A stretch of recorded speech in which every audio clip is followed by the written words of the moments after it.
Well, hi there, Andrew Bell with you. Now, before I get to today's topic, I'm pleased to report that the activity in the marketplace continues to be really robust. Sales right throughout all price brackets, all property types and all areas. There's a lot of frustrated buyers who are disappointed that properties have sold before they were even aware that they were for sale, which reminds us that failing to market your property extensively can so frequently mean that you've missed your very best buyers. Many are also frustrated with how the private treaty negotiations are occurring, and so increasingly they're turning their preference to buying via auction, where they can compete openly in the marketplace. While stock levels remain low at present, we can certainly report that the Event 2021 program has been well supported, and as such we'll have a wonderful array of properties to offer from late December running through into January. All in all, this is the most active market I have seen in 31 years. Now, there's a strong belief that much of this activity has been caused by interstate buyers. For the larger companies who've had the resources to keep a record, it's interesting to see that whilst inquiry from interstate buyers is amazingly high, actual sales is not reflecting the same results. On the Sunshine Coast, around 16% of all sales have been to interstate buyers, and here on the Gold Coast, the activity has been strong with around 26% of all sales going to interstate buyers, which again shows that the great majority of sales are still occurring to locals. There's also a misconception that interstate buyers simply pay higher prices. They, like local buyers, must compete in the marketplace, and prices paid in the market reflect that competition. We are setting a lot of new benchmark sale prices, but the highest proportion of those are going to local buyers, with a mixture of interstate buyers as well.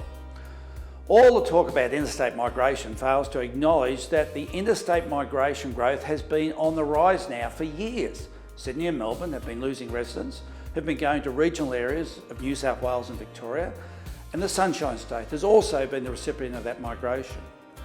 The latest information shows the great majority of people migrating out of Sydney and Melbourne are aged from their mid-20s to their early 50s.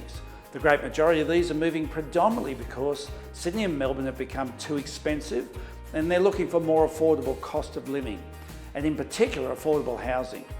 There is evidence that regional markets are more appealing to older demographics, but the trade-off is that younger people in regional areas are going where the work is.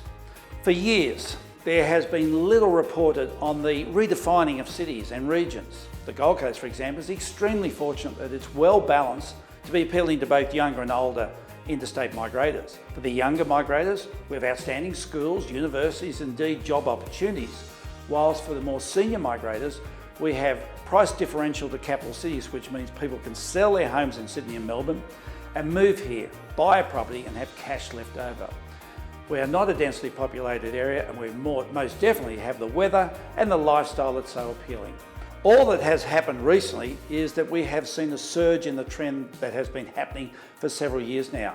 I suspect that that surge will come back and settle a little more sustainable levels reasonably quickly. If price falls in markets like Sydney and Melbourne occur, that'll inhibit some people being able to move. As Sydney and Melbourne and the broader state of New South Wales and Victoria come back to life again, we'll also see some of those who are disillusioned right now through 2020 will also make that decision to stay where they are. The reality is we cannot just absorb another 100,000 people in 2021. And I should add that I'm not suggesting there's that many people wanting to move here. But we don't have all of the housing available for them to buy.